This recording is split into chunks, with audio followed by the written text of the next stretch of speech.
Take down the CCP, take down the CCP, take down the CCP, CCP, CCP, take down the CCP, take down the CCP, take down the CCP, take down the CCP, take down the CCP, take down the CCP, take down the CCP, CCP, CCP, take down the CCP, take down the CCP, take down the CCP. Take down the CCP, take down the CCP. Follow me and I'ma set us free. Take down the CCP. Let me tell you what I've been through, baby. Lived a life that was hella unfair. Seen things that been driving me crazy. In a country where the leaders don't care. Didn't think we had the courage to change it. Tore it down and they weren't prepared. Everything that they kept us from saying. Now we talking and they better be scared. Take from us. Tell us what and who to love. Swear I finally had enough. It's time to rise above. Take down the CCP. Take down the CCP. Follow me and I'ma set us free. Take down the CCP. I said take down the CCP. Take down the CCP. Communism's dead to me because it killed our families. The CCP. Communism's hard for me to give a f. Try to tell them and they try to keep it on the hush. Middle finger up, turn into a fist. They wanna keep the poor poor so they never rich. If you wanna see the future, look into the past. Been a century of silence, we gon' take it back. I'm just stating facts, tell you how it is. Ain't no way to change if we don't resist. Take from us. Tell us what and who to love. Swear I finally had enough. It's time to rise above. Take down the CCP. Take down the CCP. Follow me and I'ma set us free. Take down the CCP. I said take down the CCP. Take down the CCP. Communism's dead to me because it killed our families. The CCP. 这是你我维护正义的必须，这是你我维护正义的必须。Take down the CCP. Take down the CCP. Take down the CCP. Follow me and I'ma set us free. Take down the CCP. Take down the CCP. Take down the CCP. Communism's dead to me because it killed our families. The CCP. 你完了，共产党！你完了，共产党！你完了，共产党！你完了。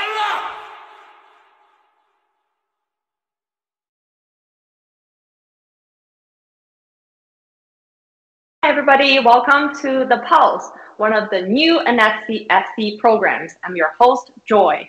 Joining me today are Emma and Max. Some of you might have met them during the AMFEST event that happened about a month ago. And this program, the NFSC, The Pulse, is primarily focusing on the young generation, which a lot of you might have seen and witnessed already. So, this is going to be a great chance for us to get to know our young generation NFSC people and have them, introduce their background, how they got involved, how, what their understanding is about communism, about the world events in general. All right, well, let's just have, Max and Kevin introduce themselves. Emma, how about you go first? Hi, Joy. Hi, Max. Hi, audiences. My name's Emma, and I am a second gen from the whistleblower movement, and I am from New York. My name's Max. Some of you may recognize me. I'm also a second gen whistleblower. I am currently in Toronto, Canada. For joining us. I actually personally I don't really know that much about, Max or Emma. I actually got the invitation to join the, the Gen Z group. But I was too tired when we were during the AMFEST event, and I, politely rejected. But I kind of regret it today they were commenting on my look. They were like, "Oh, you look very different today." I just wanted to, blend in and feel the Gen Z vibes. All right. Well, so how about we, just get started? A lot of you, our audiences, I'm sure, especially Western audiences, they got to know you too, because of your fantastic interviews that you did during the AMFEST event. But they are not, I don't think they would know, even including me, know that much about your personal background, how you got involved in the whistleblower movement, where you grew up, and what your understanding is about communism. So, how about we have Emma start first. Yeah, sure. Thank you. Yeah, thank you, Joy. Thank you for having me on, by the way. It's a pleasure to talk to you guys. Yeah, so I grew up in mainland China until I was 15. And I moved to the States for high school, and I did high school here and also college. I just recently graduated.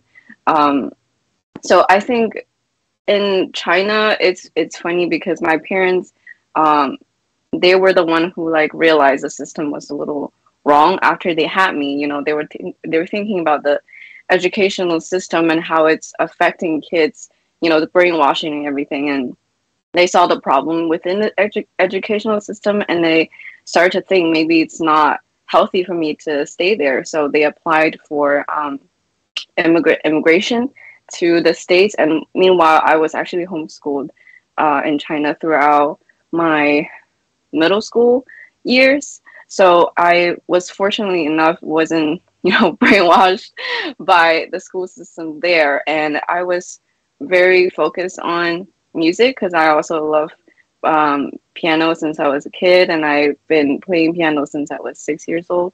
So I was mainly focusing on that. But at that time, I wasn't really aware of the communism effect on people, especially people around me. And it wasn't until I came to the States and when my parents started to listening to our school's broadcasts and live streams, and I started to actually get interested when Wang Jian's death happened, because I'm a huge nerd about detectives and stuff, and I love crime shows, and the way that he died was a little suspicious to me. So I was like, oh, how did that happen? Yeah, so I was kind of I started to get a little interested, oh, they can stage this thing, maybe there's some more interesting story to it. So I started to listen here and there, but the real reason that I joined this movement is actually when the Hong Kong protests broke out in 2019. Hong Kong is a very special place to me. It's very close to my hometown. I have visited many, many times. I love their culture and what it provides to art scenes as well, because I always go there for concert. And the food, and people, they're all just they're very special to me. So to see Hong Kong being destroyed and to see all the young people go on the streets and protest, it makes me feel like I need to do something too. So I started to listen to Mouse's live stream more, and I started to study about the history of the Chinese Communist Party, how they treated their own people. And I started to see this is very just so unfair, and especially to my friends back in China, I definitely felt like I started to see differences between me and them. I can talk about it later, especially with musicians and music kids, how they were treated different under CCP and how I was treated here in the States under the music education here. So that's when I felt like, okay, so this is not just a political thing. It's actually involves every aspect of your life, right? It's not just, I don't even know. It's much more than that. It actually affected a whole population of China, not just, money or medical issues. It's also about your mind and your spirit, your faith, and everything else that was included. So that's why I decided to join, actually, to step out and help out as much as I can. So thank you. Well said. Yeah, a lot of young people that I know that got deeply involved in the movement a lot of them joined because of the Hong Kong protest. I guess you feel related, right? Because you see all those students were protesting and they were prosecuted because of their fight for freedom and democracy. Max, how about you? How did you? What's your story? Of joining the movement, especially started deeply involved in all those events. Right. Yeah. Thank you, Joy, and thank you, Emma, for that inspiring story. It was very moving because I think even though our foundations differ, I still relate to a lot of the things that she said. Me personally, I've never lived in China. I was born and raised in Canada, and I can't stress enough how fortunate I was because it was thanks to my parents who realized that the CCP was very evil, and they realized that from a very young age because of the treatment that they had back in China, and therefore they immigrated out. My mom always told me if they stayed in China, there's no way they're having a kid because why would you subject a kid to those conditions, right? So they immigrated out and they had me and my brother here in Canada. And I think it was thanks to their subtle pushing of Western values that led me to where I am today. So starting out as a kid, I was very proud to be Chinese, and I still am. Even though I've never actually been to China, I always felt very connected with its heritage. And I just felt proud about my nationality. And my parents actually took me back to China when I was a very, very young kid, 6 months old, basically. And unfortunately, when I went back, I was smiling a lot. I was waving to strangers and stuff, but they never smiled back. They never waved back. I could sense the vibes were off, they were kind of unhappy. So coming back, I had a period where I wouldn't smile to anyone, but, thankfully I broke out of that shell. But yeah, growing up, I think I was still very, very fortunate to be around the influences that I was around. A lot of good teachers have taught me how to think, how to parse knowledge and stuff like that. From a young age, I was taught how to debate on the political scale. We did a lot of political debates. This was when I was in elementary to middle school. And then I felt a sudden change in the social environment when I hit high school. Because we were always taught, do your own research, talk to people, have open discourse.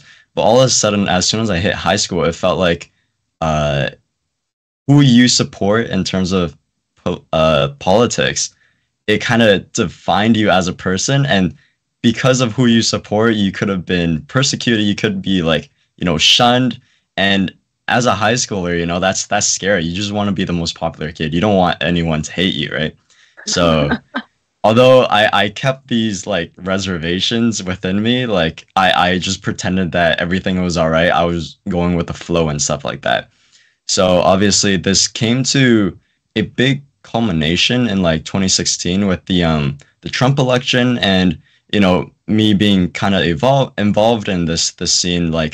I was thinking about the policies that have been pushed forward, blah blah blah. But when I was talking to my friends, it was more so, how can you say anything good about this person when he said blah blah blah, right? So to me, it didn't really make sense, the foundation of any of those arguments. And it was strange watching everyone succumb to this mob mentality of persecuting people with a different narrative, essentially. So to me, that was a very scary thing. And obviously some time went on, I kept things to myself, but when COVID happened, I couldn't just stand back and watch this virus that has been designed in labs basically take over the world, right? So I started speaking out on my platforms about the dangers of COVID and how they're using this to move things on a global scale. And people said that I was fear mongering, I was spreading conspiracy theories and stuff like that. It made me feel very isolated, but it also gave me the strength to push forward and try to spread the truth. So I think it was a very pivotal event for me, especially when COVID came out. So fortunately, like my parents were very involved in the whistleblower movement, so they gave me this opportunity to push me forward onto the front lines, and that's why I started this year, first with the Montreal protests, and yeah. I think I really like the word that you use, pivotal, because for a lot of people that join the movement, I would say, it takes courage and strength, especially when you're isolated, when what you believe is not what everybody else believes, and you have to, stand your ground. And, even for me personally, it's the same. And you use the word scary. I'm going to ask you a question, because it could be scary to join the movement. That's one. And it's another level when you decide to actually stand out and do the broadcasting and just speak your mind in front of the camera to the whole world. And we know, actually, Emma probably knows better. There's one interviewee, one of the interviews that she did, the interviewee himself, his website got hacked right after, the broadcast. And he was definitely panicked. He's like, please take down the videos, because, my business, I cannot run my business. So, you can tell how much the CCP actually fears the truth, right? Especially the voice that comes from people. So my question to you, both of you, is, you can definitely choose to stay behind the scene, right? You can work as a volunteer in the back end. What made you, decide that you want to step out and stand in front of the camera and, do the broadcasting? Emma? Yeah, thanks for that question. That's a very good question. And I think I have the same experience as Max when he was talking about speaking out about COVID and everything. I remember back then I was posting on my Instagram and like a lot, and I was debating with a lot of people.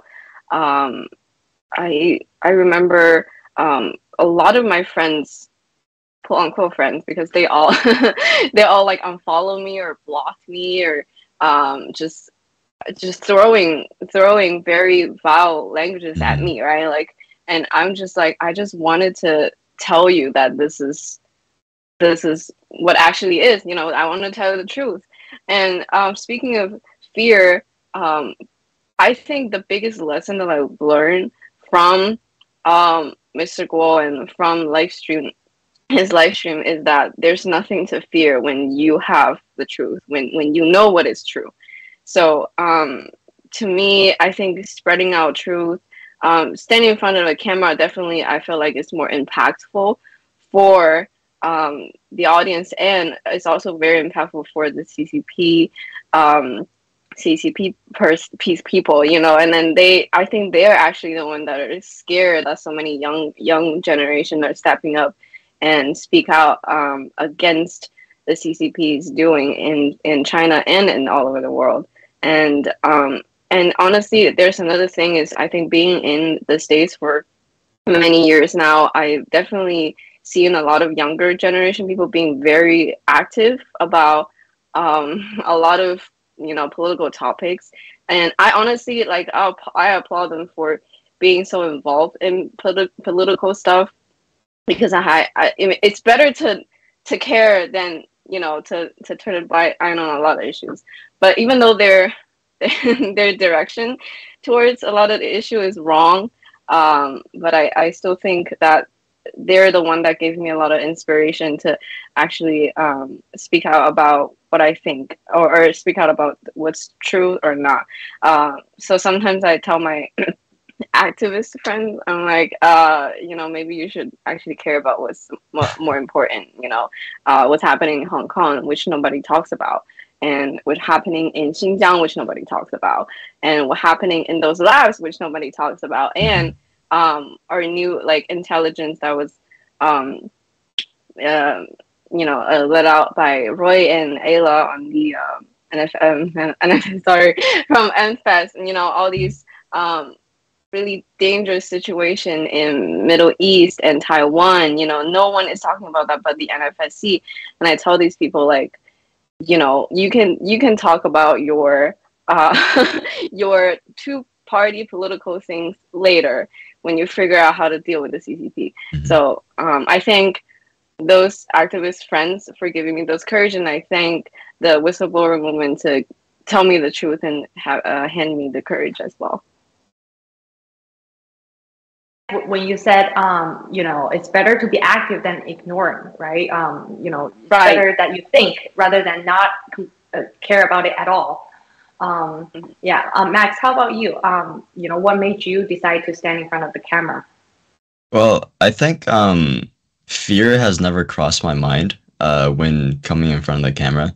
For me, it's like an insane honor to be in front of here to share my voice.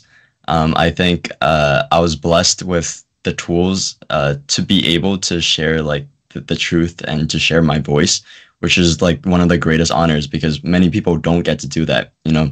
Think about how many people in the history of China has been able to share their voice in a setting like this, right?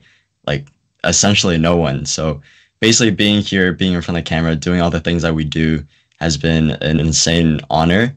And it's not only an honor, it's a privilege and a responsibility for me because, this is doing what's right, spreading the truth, fighting for the whistleblower cause. And eventually we want to see the liberation of the world from the CCP, from the evils of the CCP. So I'm just doing my part, essentially. I have basically nothing to say other than that. Like, fear has never crossed my mind, and I guess I'm very, very fortunate to have that mentality as well.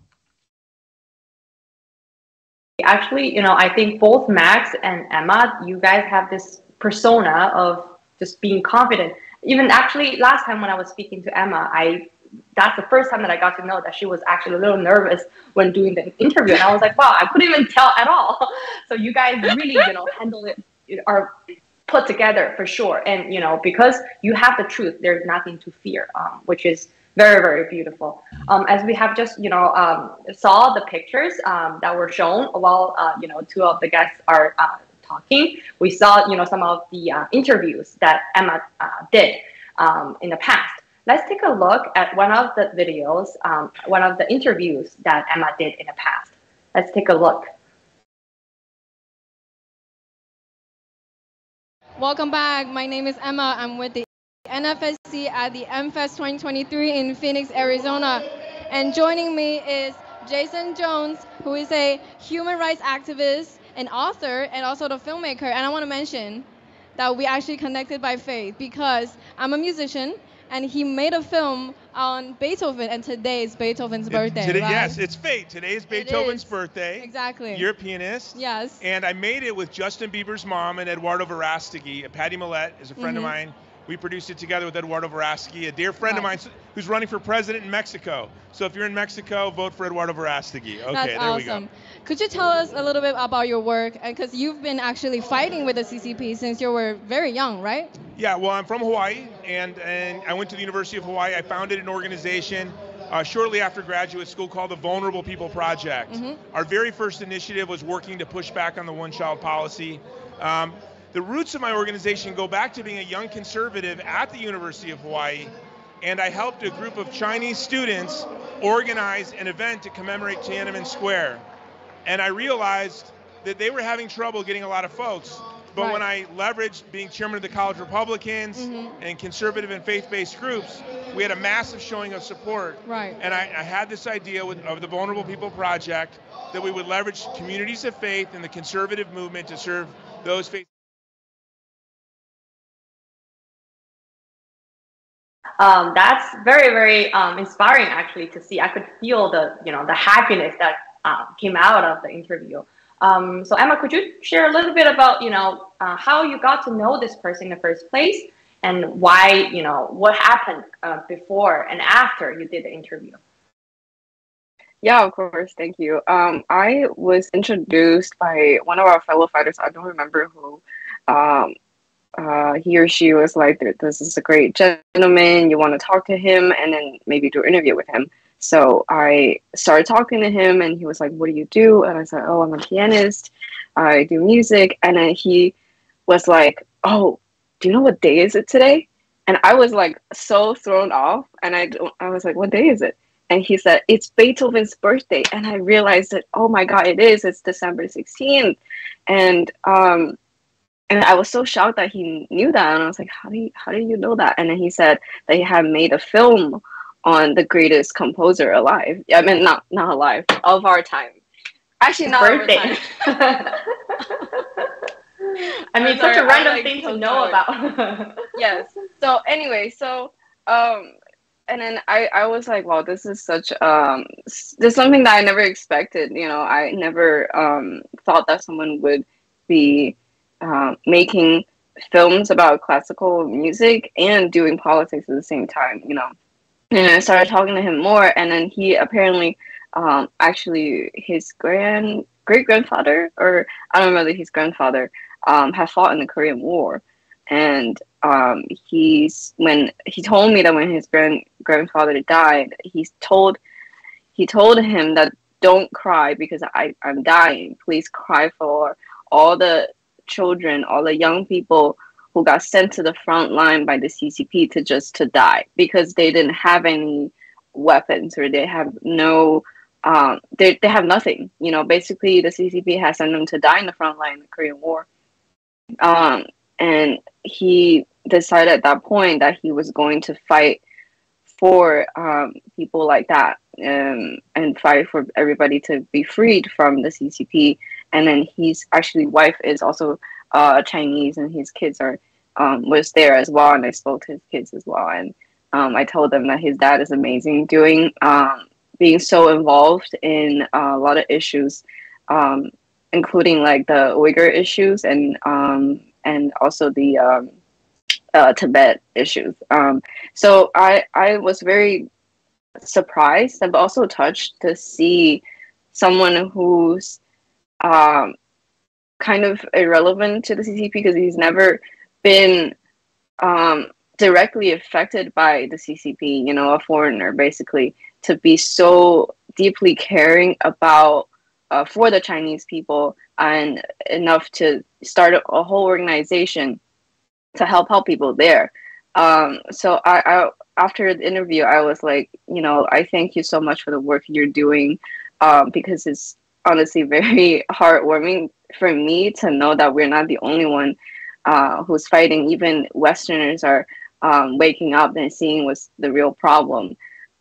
So that was a very touching moment for me, and also because he knows classical music, and I just felt like I said in the beginning, I felt like it was fate, you know. And yeah, that was probably the most interesting interview that I did the entire time.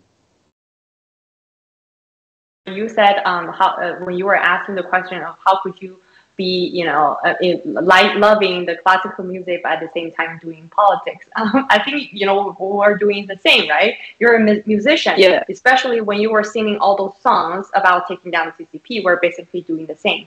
We use art and music to take down the Chinese Communist Party, which is pretty beautiful. Well said. How about you, Max?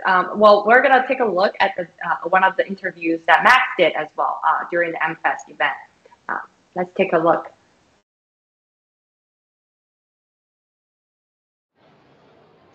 Hi everyone, my name is Max and I'm joined by a very fun friend of mine. He looks like a superhero in real life. This is my friend John. John, could you explain to everyone what you do and who you stand for as a person? First of all, Max, thank you for the opportunity. Thank the NFSC for the opportunity to come and talk about what we do here and our impression of what is happening with the CCP and their attempted infiltration into the hearts and minds of the Americans here in the United States. There's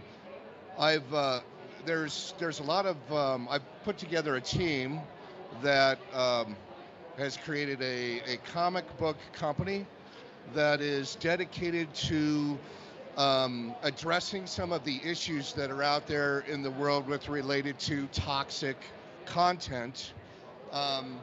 When I say toxic content, obviously, if you're going to consume a beverage or eat food, you're not going.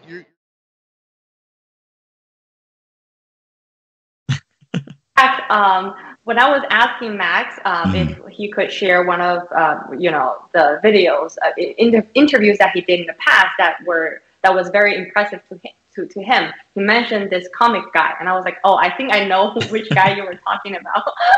He was definitely very, very active, very, very outgoing, I would say. I'm pretty sure maybe most of the people in our NFSC booth, know him.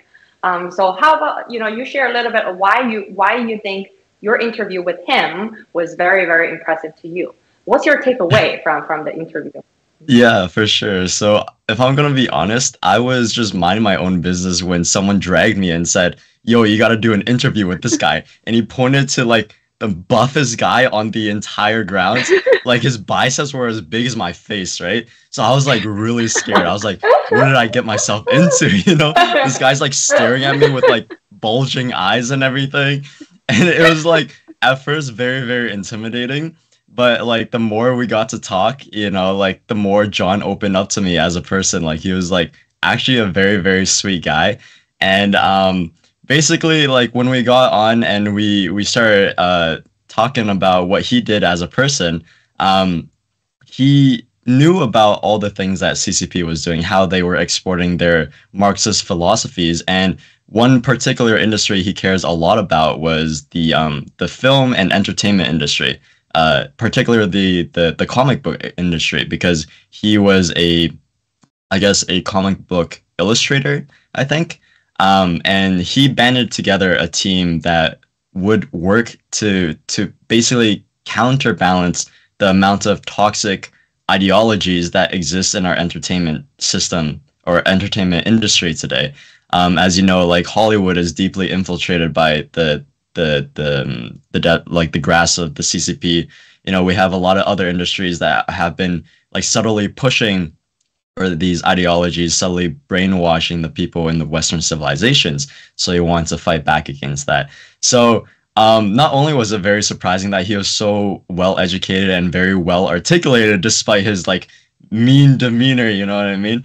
I was also like very inspired because a lot of the people that we were talking to were people of great worth, in my opinion. Like these were people that were making great change. I was talking to a lot of people, even someone that like made 22 documentaries, and like a lot of them have been like documentaries that we've probably heard about, like for example 2020 Vision or Cages, like that talked about child trafficking and etc.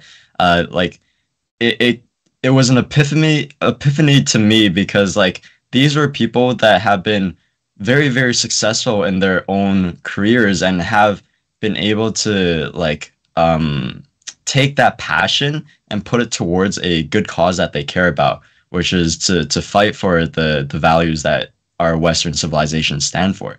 So that's why my interview with John was so fun. And we ended off with some bodybuilding poses because, like, how could we not? This guy was built so... this guy was built like Chris Bumstead on the Olympia stage, basically. But yeah, he was a very, very fun interviewee, and it made me realize a lot of things, and it was also very inspiring as well.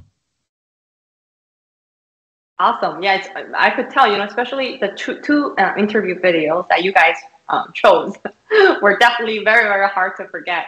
Very happy, and you can tell, especially people from the new Federation of China, the young generation, they're very confident. They're not afraid of, making mistakes in front of the camera, and they're, just, bold enough to speak, even though some of them are, like Max said, pretty well worked, right? They have done great things in the past, but, we're the same because we're, spreading the truth about how evil the Chinese Communist Party is, and we're just simply be yourself, like what Mr. Mao's quote said, just being yourself is powerful enough, which is very, very beautiful. And, I know you guys did a lot of interviews.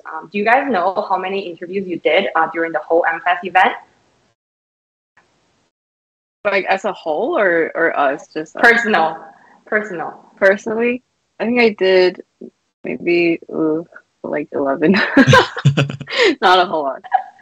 Yeah. I was talking to a lot of people. Yeah. Mm-hmm, mm-hmm. Emma was talking to a lot of people. I think on the first day I did about 8, but I was like kind of warming up. It was pretty cold interviews because I was just getting into the groove of it. But in like the second and third day, like it just kept going. So like maybe 15 on each day was not far off. It was at a certain point, you know, like it just started flowing. Yeah. Yeah, definitely. And also, I just want to mention, I kind of chickened out on first day, not doing interviews, and I pushed literally everyone to be like, "Hey, Max is over there," you know. But I definitely the second day I was warming up a lot more, and thanks to people like Max and Feather and Kevin, Isla, everybody else was doing interviews, and they're all like, especially Anna, and they were all cheering me on, and you know, like. And I felt a lot confident because of them. And I remember coming out from my first interview. It was just a really tough interview for me. And then I remember seeing Max was standing there, and I was like, oh, I was, you know, kind of having a meltdown because I was so nervous, and it finally was over, and I just felt like such a, I don't know, like I felt like very released and everything. I mean, he was like, oh, you did great. Like he calmed me down, which is the nicest thing ever. So thank you, Max. You did do great. Sweet. Yeah, you did awesome. You. I was not able to tell that you were, you know, nervous and you had a meltdown. That's 100%. And as you said, you know, practices definitely wouldn't make perfect, but definitely would make us, you know, do better next time, right? And later on, you feel more comfortable doing all of those. And you know, from the videos, the interview that you just did with this musician guy, you were very happy and confident in sharing. That was, I think that's probably the growth that we could see, right? Even during this only 4-day event at Phoenix, you could see the growth that each one of us actually, you know, brought. And as Emma said, you know, you have talked to a lot of people, right? A lot of people might not have had the chance to actually do the interviews with us. And there's one guy that both Emma and Max, you know, talked for a long time, I assume. Let's take a look at the video clip that this guy actually made, and we'll hear more about what's actually happened. Let's play the video.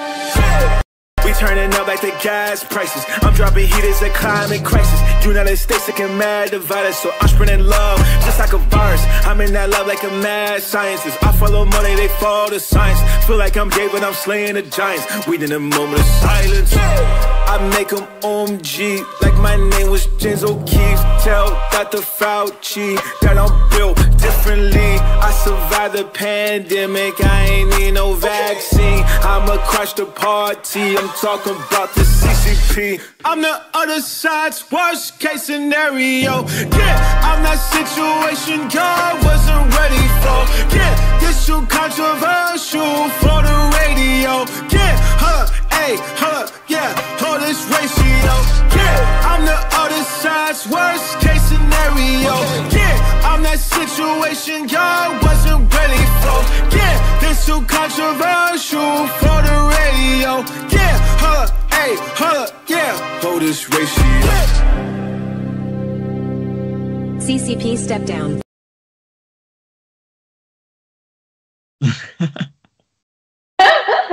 All right, well, Max, how about you give us, you know, how did you meet this person? What actually happened? And did he actually share this video with you personally afterwards?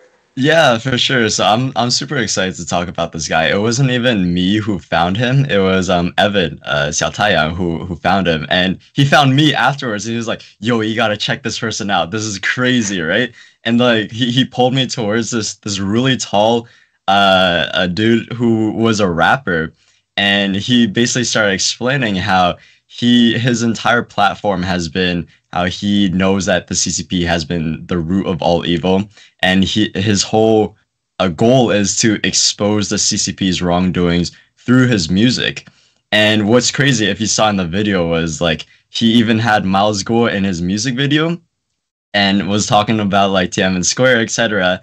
But he has actually never heard of NFSC, so it's it was like crazy just being able to talk to him and like link him back to who we are and what we do. And like he was having a blast with it as well.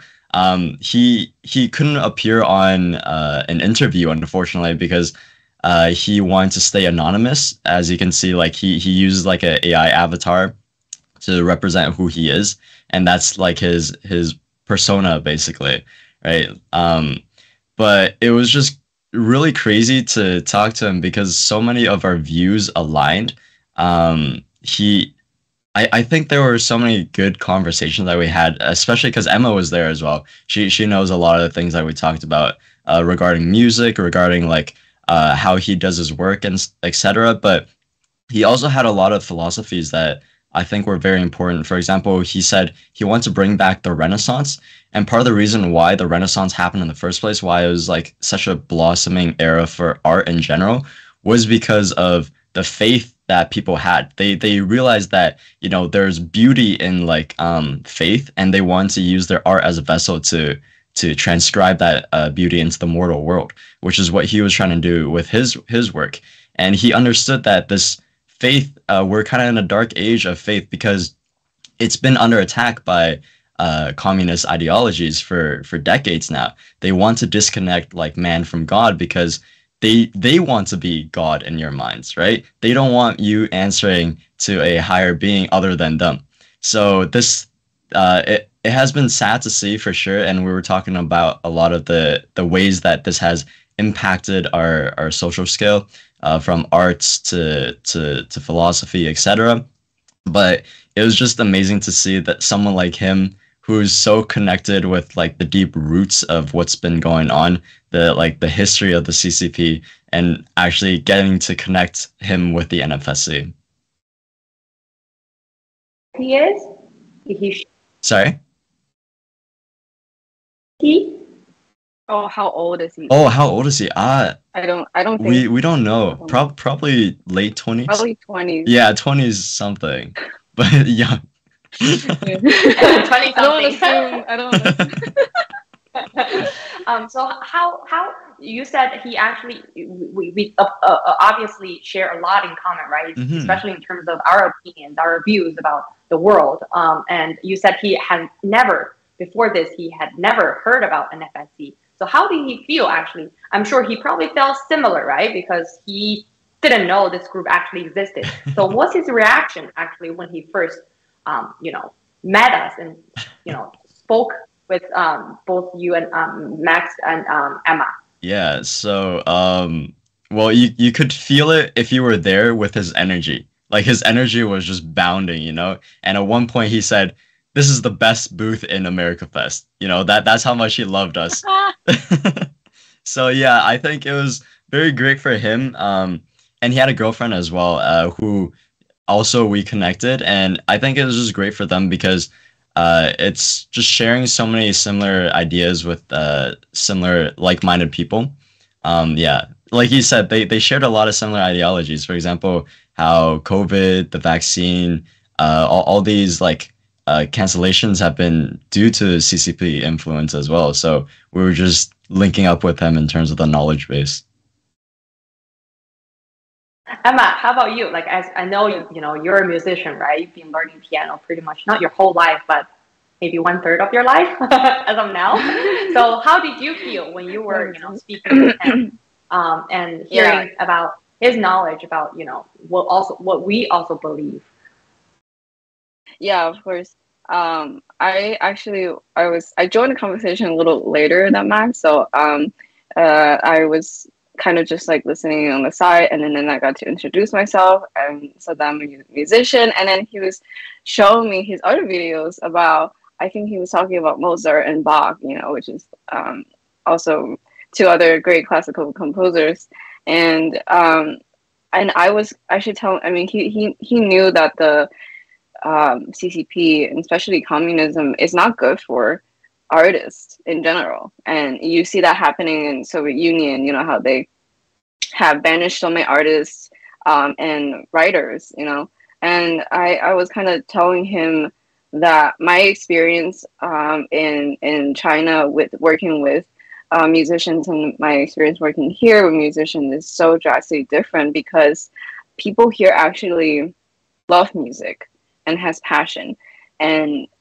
they connect with music on a spiritual level way more than people from CCP China. You know, a lot of kids started doing music because they, for whatever reason, they want to be famous, mostly because of that, you know, and get money, because it's it's a popular thing right now in China for kids to learn piano. So, and you know, they want to come to America, get a good degree, so they can go back to China and be like, hey, I have a doctoral degree from this school, and I'm eligible to teach, or even just, you know, price their lessons fee very, very high because of that. And it's all very toxic to me, because they're using music as something to gain for themselves, like, you know, as a profit, I guess. But in my opinion, music should never be like that, because to them, they're pretending to like music. They're pretending that this is something that, you know, greater than everything else, but they only care about money. You know, it's just like all the like political persons here in the States being being infiltrated, with the BGY plan. They only care about money, and you see that happening a little bit in the States too. Starting a few years back, you see them only care about the superficial stuff, like how fast you can play or how good you sound, instead of what kind of story you tell in your music. So, and I was talking to him about Renaissance, because Renaissance is, the core of it is really to discover who we are as human, right?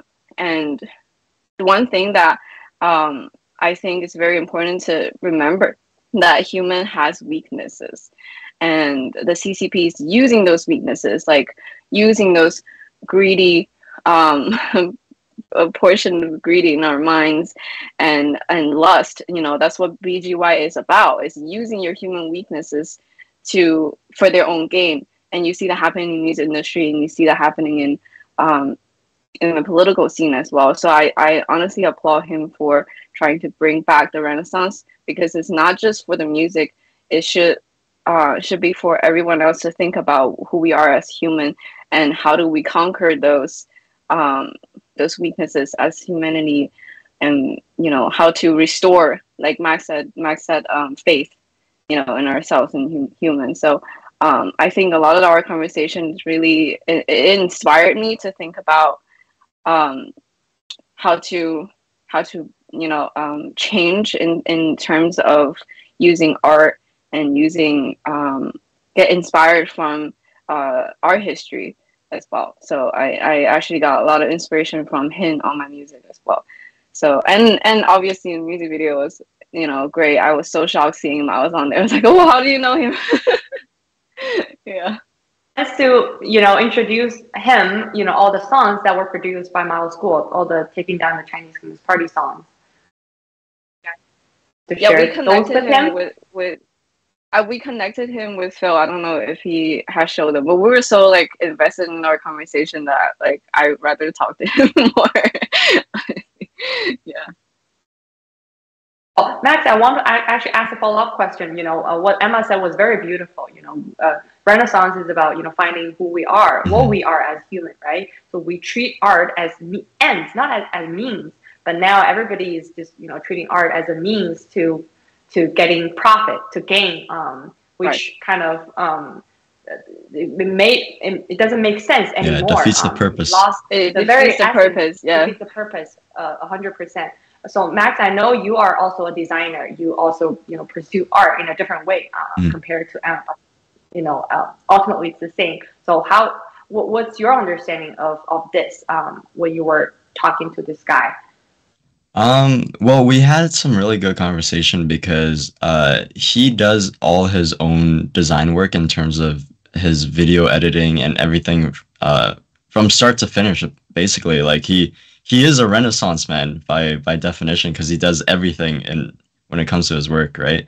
So me being like a hobbyist like designer, I used a lot of like the softwares that he was using. For example, Blender, which is like a very sophisticated 3D rendering application, and I knew how tedious it was basically to use that, because let's say I was working on a project that I wasn't very invested in. It takes so long just to like make a model, let alone like animate it. And he was doing that from start to finish. So I was talking to him because it just like struck me as such a powerful thing, because he talked about the flow state, which is basically like the state that you get into when you're very, very passionate, where time starts to like fade away. Like you don't understand the concept of time anymore. You're just like focused on your work. And this flow state, I think, is very beautiful when it comes to art, design, like whatever it is that you're working in, because it basically connects you to like the sole purpose that you're working towards. And for me, like I understood the opposite of that, which is like working tirelessly to complete something that you weren't passionate about. But like hearing about, you know, how passionate he was about his work to produce these videos, to send his voice into the world, like to spread his message, it was very, very inspiring for me. I hope that in the future that I find a purpose like that, where I can, you know, reach the same feelings as what he felt when he was working on these things. Actually, you know, I think a lot of people, fellow fighters in the movement, they, because of their dedication and devotion to taking down the Chinese Communist Party, a lot of them shared, they're like, you know, when I'm doing the work to help taking down the CCP, you know, whatever it's translation or proofreading, they're like, I'm not tired.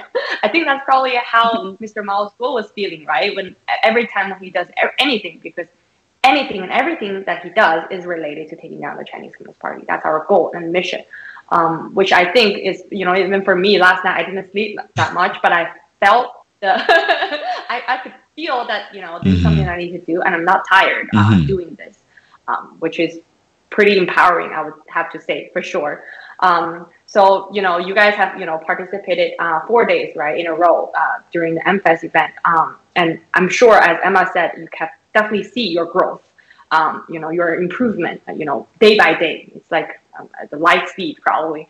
You know, you as an NFSC young person, kind of like representing the new Federation of China, right? Spreading the knowledge and truth about the whistleblower movement, about, you know, all the vaccine disaster and the evil deeds that were done by the CCP. So what's your understanding now of the statement that CCP cannot represent the Chinese people? The CCP is not the Chinese people. Yeah, thank you. That's a very, very good question. And for me, first of all, I want to thank NFSC, of course, to let me have this opportunity to be in Phoenix and interview people, and just overall training myself to be a more confident person. And I think I have learned so much, and I've met so many wonderful people from that experience. I'll always be grateful for that. So thank you. And only when you're being a new federal state of China person or young person, then you will have chances to be to events like this. So I encourage everyone who's watching right now to join us. And to answer your question, I think as a musician, I see a lot of Chinese kids, young kids, have so much potential because, you know, I think Chinese people are very, very hardworking people, and then they're very honest people. But because of the regime under the CCP, I think a lot of good qualities were erased from the Chinese people. And I honestly, I wish a lot of friends that I have made in China, they never gone through that kind of brainwashing. And because they have really the greatest potential to become very amazing musicians. So the reason why the CCP does not represent the Chinese people is because the CCP actually is very, how do you say it? It's anti-human in a way. You know, I think like I said, like they erased all the good parts of being Chinese people, or even just being people in general, because, you know, people in America, all these government officials being bribed by CCP, their good parts are being erased. You know, I'm sure a lot of them are had faith before in Christianity, but because of you know, because they're the BGY plan, they kind of gave in. You know, the good part of their humanity was erased by the CCP. So that's why, to my understanding, CCP does not represent Chinese people, is because we are actually the one who hates CCP the most. So to all the Western audience there watching here, I want you guys to use the word CCP when you talk about political issues regarding China, because when you say China, it includes all the people inside China and outside of China fighting for their freedom right now. Who is the biggest enemy of CCP? You're including them, which is not the right thing to do. So yeah, that's my understanding. I really hope more people are waking up to join us to this fight and taking down the CCP. Well said. Yeah, Max, how about you? What's your understanding of it? Yeah, for sure. So, I mean, I back everything that Emma said. I think she put it very, very well. Like I said before, like I was always very proud of my heritage, my background, being a Chinese person, because I felt like Chinese people have such a rich history and culture, and they were just barred from greatness because of the regimes that held them in place. I recently heard a story. It might have been, it's more to an extreme, and it's talking about North Korea. Basically, they have like an idiom where like the craters on the moon was Kim Jong-il practicing his sharpshooting. And to me, like, it was so funny because, you know, like, not only is like that's such a ridiculous story, it made me think like these people have such like creativity in them. It's just being used in the wrong way. And it's not even their fault. Like, these are real human beings like you and I who have like creativity, they have passion, they have like ingenuity. But because of the settings and like the where they live in, they're being barred from realizing that potential, right? So you can see that with the 1.4 billion people that still live in China to this day. They're essentially prisoners to the regime that was never elected in the first place, a regime that violently took over and killed so many millions of people in China. And basically, they're letting this small group of elites, this 1%, dictate what life is for them, like what they can do with their creativity, with their life, etc., and for generations to come. So for us, CCP cannot represent the Chinese people, and it is a privilege and a responsibility for us to spread that message, to spread that truth and disconnect Chinese people from the evil totalitarian regime that is the CCP. So thank you so much, Joy, and thank you NFSC for giving us this opportunity to really speak our minds.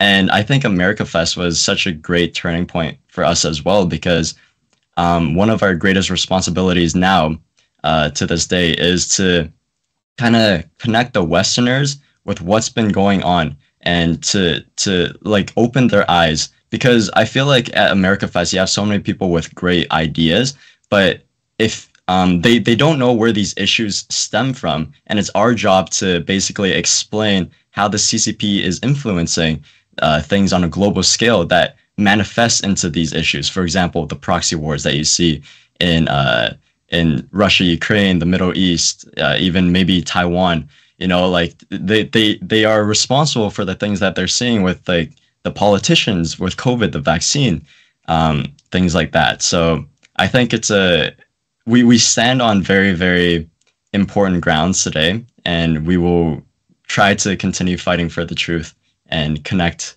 what we know to the American people so that they can make a change. Said. Thank you, Emma and Max. It's very, very beautiful said. As Emma said, we refuse to be represented by the Chinese Communist Party because we're the ones who hate them the most. And because of them, a lot of us lost potential, right? As Max said, because you live under that regime, a lot of your potentials cannot be released. All you are able to do or are asked to do is to follow their leads. You cannot have your free mind, have your freedom of speech or anything. So, it's very privileged actually for us, the young generation of the new Federation of China, to speak our mind. So let the Western world and the rest of the world to know that, we are different. We're the new Chinese people who don't want to be represented and who cannot be represented by the Chinese Communist Party. And our goal is to take them down. So thank you so much, Max and Emma, for joining us today. And, we'll be going forward, we'll be having more and more, young generation, particularly Gen Z probably, from the new set of China, sharing their stories and, bring awareness, hopefully, to all the audience out there that we are not the same as the Chinese Communist Party and we want to take them down. All right. Thank you, everybody. Thank you again. Thank you, Emma Joy. Thank you, everyone. See you next time. Bye. See you next time.